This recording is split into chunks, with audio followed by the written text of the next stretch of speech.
Hi guys, so during the later half of June I went to see Alice Through the Looking Glass, which is Disney and I think Tim Burton's kind of newer release. So it had a strong plot surrounding the concept of time. It's following Alice as she's coming back from one of her recent voyages.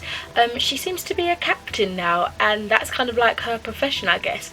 But since she's been away on her last sea trip, a lot of things have changed back home in terms of her mother and the money situation going on. So she has to come back and face, reality, the cold hard reality, and I guess being an adult woman in the time that it was set. So I just want to say that I gave this a 4 out of 5 stars, and it was a great cinematic experience. Burton's movies always seem to deliver for me, and this was no exception. Whilst I feel that it didn't really follow the original plot from the original book, which if you guys have seen my review, I didn't really like that much, it certainly was its own thing. It was its own spin on the idea and I guess of the characters of Lewis Carroll's worlds, and it kind of did its own thing with that, which I was pleased with because I definitely enjoyed this, especially when compared to the book that I didn't really like too much. So even though the beginning feels kind of random, a little bit out of place, it kind of mirrors the adventures that Alice will have throughout the rest of the film, and it kind of also sets in place kind of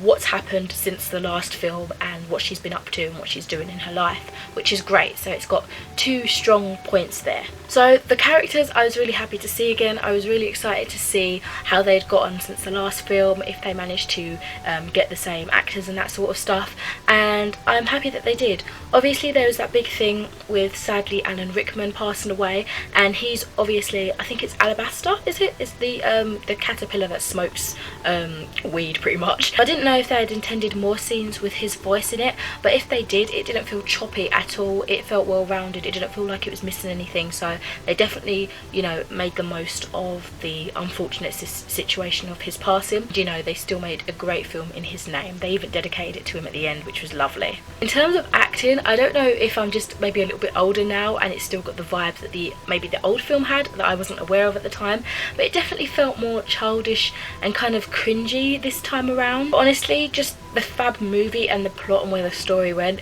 totally made up for that. I could certainly kind of overlook it, if that makes sense. In this one, as I said, we're following more about time and that kind of concept, and it's very related to the Mad Hatter and his background story, which was really interesting. I was really intrigued to see where they would go with that as the plot was kind of unravelling. It was very interesting to see it more focused on him rather than Alice being in a strange new world, because obviously she's been there before.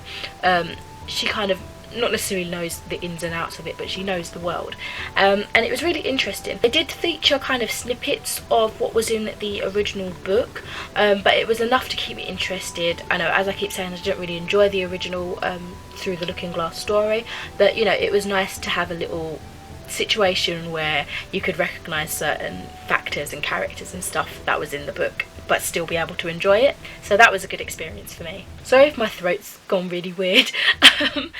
I am not catching a cold, but I vomited the other day, and yeah, now my throat's jacked up. But I'm not sure if I stayed long enough to see if it had any end credit scenes, so let me know if you guys stayed long enough for that and if there were in fact end credit scenes.